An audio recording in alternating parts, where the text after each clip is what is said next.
के प्रतिनिधि आज के सत्कार मूर्ति आदरणीय कल्पत राय जी,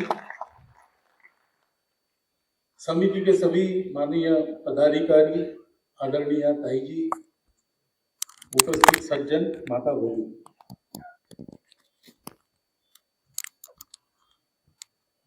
प्रतिष्ठा द्वादशी, पौष शुक्ल द्वादशी का नया नामकरण हुआ। पहले हम कहते थे वैकुंठ एकादशी, वैकुंठ द्वादशी, अब उसको प्रतिष्ठा द्वादशी कहना है, क्योंकि अनेक शतकों से परचक्र झेलने वाले भारत के सच्चे स्वतंत्रता की प्रतिष्ठा उस दिन हो गई। स्वतंत्रता थी, प्रतिष्ठित नहीं थी, क्योंकि भारत स्वतंत्र हुआ 15 अगस्त को, तो राजनीतिक स्वतंत्रता हमको मिल गई। हमारा भाग्य निर्धारण करना हमारे हाथ में आया। हमने एक संविधान भी बनाया, एक विशिष्ट दृष्टि जो भारत के अपने स्व से निकलती है, उसमें से वो संविधान दिग्दर्शित हुआ। लेकिन उसके जो भाव है उसके अनुसार चला नहीं।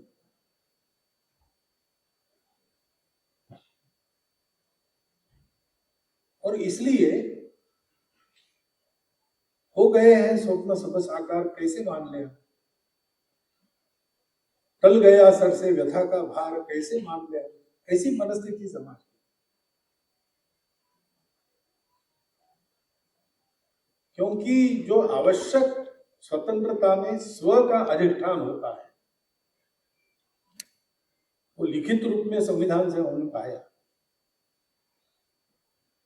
लेकिन हमने अपने मन को उसके पक्के नींव पर आरूढ़ नहीं किया। हमारा स्व क्या है? राम कृष्ण शिव, क्या केवल देवी देवता है? क्या केवल विशिष्ट उनकी पूजा करने वालों के हैं? ऐसा नहीं है। राम उत्तर से दक्षिण भारत को जोड़ते हैं, लोहिया जी ने कहा।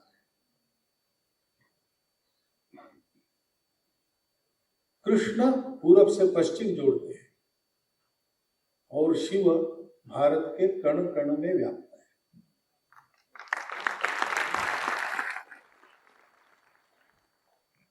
इसलिए भारत का हर व्यक्ति अपने लौकिक जीवन के व्यवहार की मर्यादा में राम को प्रमाण मानता है। जैसा भी जीवन प्राप्त होगा, उस जीवन को झेलते हुए, अगर झेलना पड़े, सुखकर जीवन मिले तो उसमें से पार होते हुए, अनासक्त कर्म करते हुए श्रेयस को प्राप्त होना कैसे? कृष्ण जैसे, ऐसे भारत का व्यक्ति। और आखिर जीना किसके लिए है?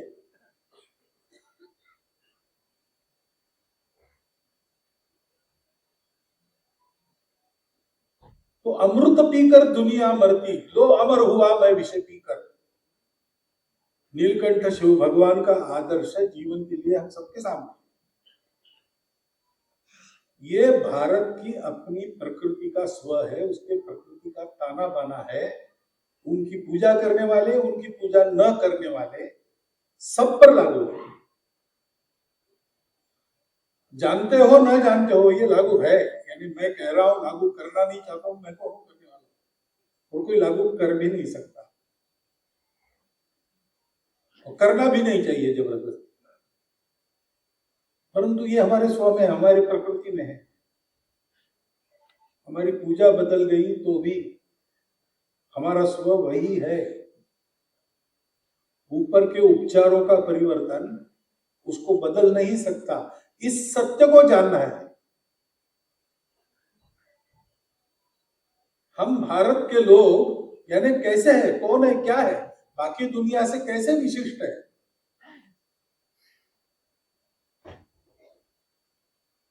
तो तो हम मतों की और मान्यताओं की फिक्र नहीं करते।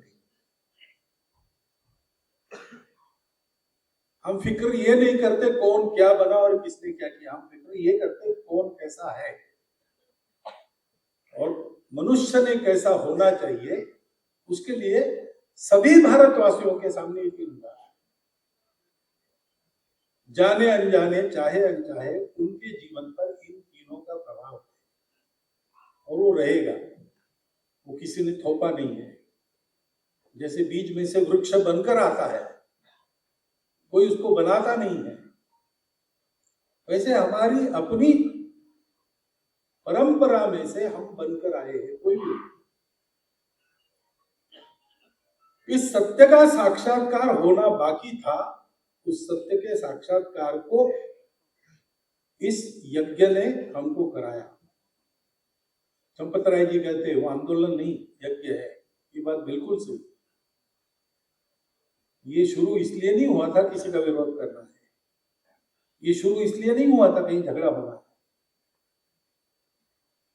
ये तो ये होना न देने चाहने वाले कुछ शक्तियों ने किया हुआ खेल है जो इतना लंबा चला और इतने सारे संघर्ष।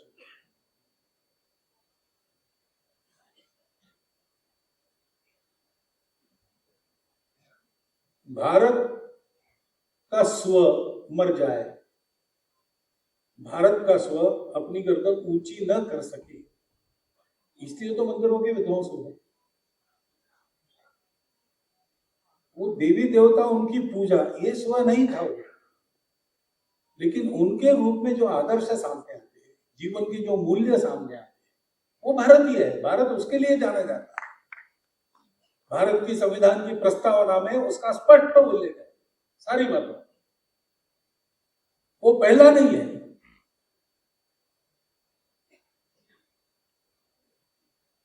डॉक्टर प्रणव कुमार मुखर्जी राष्ट्रपति थे, तब मैं पहली बार उनसे मिलने गया। संसद में घर वापसी को लेकर बहुत बड़ा हल्ला चल रहा। मैं तैयार होके गया, बहुत पूछेंगे, बहुत बताना पड़ेगा, लेकिन उन्होंने हमको कहा कि अरे भाई, क्या आपके लोगों ने थोड़ा सा कुछ लोगों को वापस में लाया, तो प्रेस कॉन्फ्रेंस ऐसा कैसे करते हो? ऐसा करने से हल्ला होता है, क्योंकि वो पॉलिटिक्स है। मैं भी आज अगर कांग्रेस पार्टी में होता, राष्ट्रपति नहीं होता, तो मैं भी संसद में यही करता। फिर उन्होंने कहा लेकिन आप लोगों ने ये जो काम किया है उसके कारण भारत का 30% आदिवासी तो इस लाइन पर आ गए, दिख ही रहा था उनके टोन से, तो बड़ा आनंद लगा। मैंने कहा क्रिश्चियन बन जाता, बोले क्रिश्चियन नहीं, देशद्रोही बन जाता ऐसा, क्योंकि कन्वर्शन जड़ों को काटता है। कन्वर्शन कोई अंदर से आता है तो कोई बात नहीं। पूजा के बारे में तो हमारी धारणा है, जाती रहे भावना जैसी, प्रभु मुहूर्त दिन देखी तैसी। अपने अपने तरीके से चलो, सब तरीके सही है, एक ही जगह पहुंचाएंगे और सबको अपना तरीका चुनने का अधिकार। परंतु लोभ लालच जबरदस्ती से होता है तो उसका उद्देश्य आध्यात्मिक उन्नति नहीं होता, जड़ों से काटकर अपने प्रभाव की गुण की संख्या बढ़ाना ही होता है। इसलिए घर वापसी का काम होता है। तो उन्होंने कहा, फिर उन्होंने कहा कि दुनिया हमको सेक्युलरिज्म सिखा रही, क्या अधिकार है दुनिया? हमारी कॉन्स्टिट्यूशन दुनिया में सबसे सेक्युलर कॉन्स्टिट्यूशन। फिर एक सेकंड वो रुके और उन्होंने कहा हम कॉन्स्टिट्यूशन के कारण सेक्युलर नहीं है, हमारे जितने कॉन्स्टिट्यूशन मेकर्स थे वो सब हमारा नेतृत्व पूरे भारत का, वो मन से सेक्युलर था। फिर एक सेकंड रुके, फिर कहा उन्होंने और वो पहले सेक्युलर नहीं है। 5000 वर्षों की हमारी परंपरा ने हमको सेक्युलरिज्म ही सिखाया। 5000 वर्षों की हमारी परंपरा कौन सी है? वही है जो रामकृष्ण शिव से चली है। वो हमारा स्व है। उस स्व की जागृति के लिए आंदोलन चलता था। तो कई बार कॉलेज विद्यार्थियों की बैठक में एक रटा रटाया प्रश्नों को पूछते थे, किसी ने बताया होगा उनको पूछने के लिए, कि लोगों के रोजी रोटी की चिंता छोड़कर ही क्या मंदिर मंदिर लगाया। तो मैं उनको कहता था कि भाई 80 का दशक है, हम 47 में स्वतंत्र हुए, हमारे साथ इसराइल चला, हमारे साथ जापान ने चलना प्रारंभ किया, वो कहाँ के कहाँ पहुंच गए। हम पूरा समय लोगों के रोजी रोटी की ही चिंता करते थे, समाजवाद वगैरह वगैरह सारी बातें करते, गरीबी हटाओ वगैरह सारे नारे देते, कुछ हुआ क्या? भारत की रोजी रोटी का भी रास्ता राम मंदिर के प्रवेश द्वार से जाता है, ये ध्यान रखो।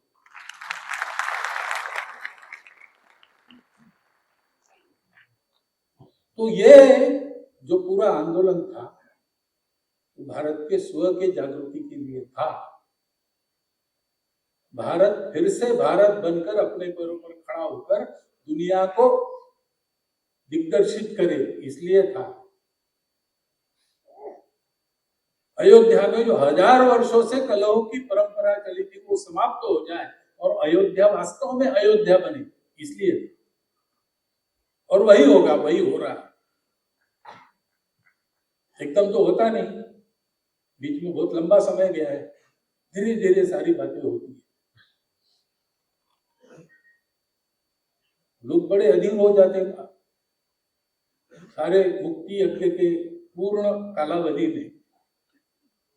35 वर्ष का कालावधि है, विशेषकर 92 के बाद लोग पूछते थे कब होगा कब होगा कब होगा का उत्तर हमारे पास कहा था। लोग ये भी कहने लगे थे कि मंदिर वही बनाएंगे लेकिन तारीख नहीं बताएंगे। मैं एक ही उत्तर देता था सब कि देखो भाई, संघ की तृतीय संचालक बाला साहब जोरोस उन्होंने कहा है कि ये एकदम होता नहीं है, 20-30 साल लगेंगे। तो 30 साल होने के पहले पूछना नहीं, उसके बाद पूछो। मैं भी रहूंगा, तुम भी रहोगे, तुम रहो तब तक, बीच में मर मत जाना तो तुम देखोगे। हम बता रहा क्यों? क्योंकि ये होना ही है। भारत स्वतंत्र है, भारत के लोग भारत बनकर खड़े होने ही है। ये हुआ है, इसलिए हुआ है, ये समझकर आगे चलना पड़ेगा।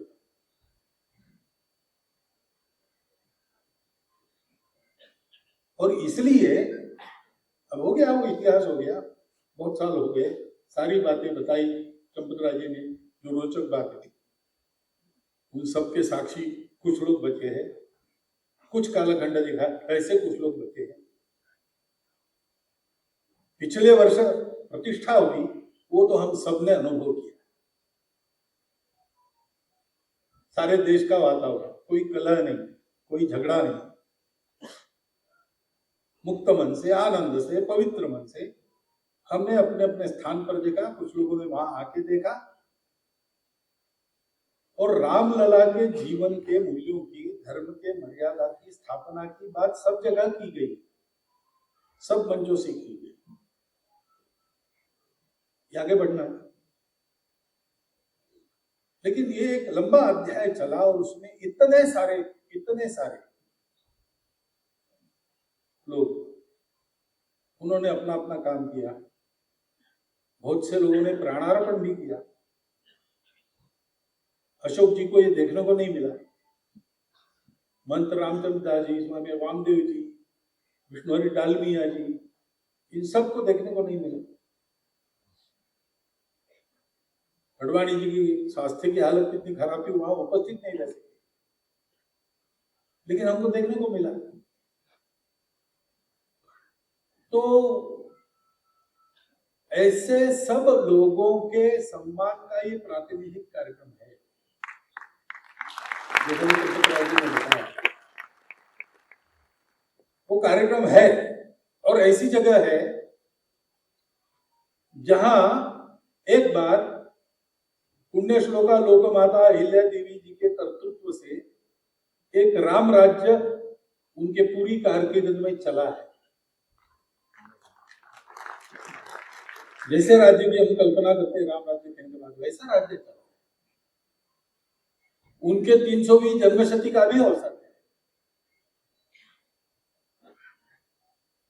और ये सारा जो हुआ है उसमें करने वाले लोगों में अनेक हमारे अपने सहकारी हैं। अनेक लोगों के साथ मिलकर हमने काम किया है। हमारे संघ की पद्धति में ऐसा है कि ऐसे लोग साथ रहते हैं, लेकिन हम उनका जो मन में उनके लिए सम्मान है व्यक्त नहीं कर सकते। संघ की कार्य पद्धति में उसको अच्छा नहीं मानते, उससे दूर ही रहते। तो धन्यवाद देने की पद्धति संघ में नहीं, लेकिन मन में तो रहता है। तो बहुत सौभाग्य से ऐसा अवसर मिलता है कि हम ये कर सके, सबके सामने ये कर सके, और कोई संघ का संशय हमको नहीं टोके, ऐसा अवसर बहुत कम रहता है। वो आस्था, इतने सारे शुभयोग एकत्रित आए, इसलिए हाँ कहने में मुझे देर लगाने का कोई कारण नहीं था। ये तो मेरे लिए सौभाग्य है, इस क्षण को पकड़ना मेरा काम है, तो वो मैंने किया। बस एक ही बात है, ये दोनों योग हम ध्यान में रखें। परसों प्रतिष्ठा द्वादशी हो गई, उस द्वादशी को प्रतिष्ठा द्वादशी कहना है, परसों हो गई। अयोध्या में मंदिर बना राम का, अब मन में बनना चाहिए, ऐसा उस समय कहा गया। और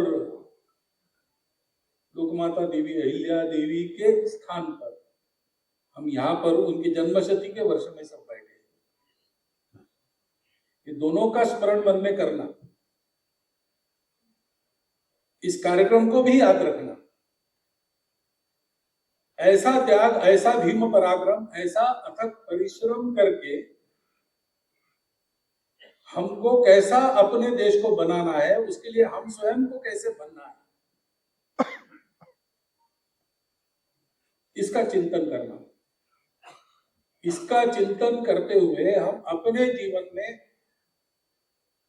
कोई 5 अच्छी बातें जोड़ सकेंगे, कोई परिवर्तन करेंगे, तो मुझे लगता है कि ये जो प्रातिनिधिक सम्मान है, वो प्रातिनिधिक सम्मान पूर्णतः सार्थक हो जाएगा। ऐसा सम्मान इन सबका हो, और चंपत राय जी को ये देखने को मिले कि ऐसा सम्मान हो रहा है, तो आज उनके भी मन में जो स्मरण आया है, वो स्मरण फिर से उनको होगा, और उनके मन में आज से 1000 गुना ज्यादा आनंद पैदा करेगा।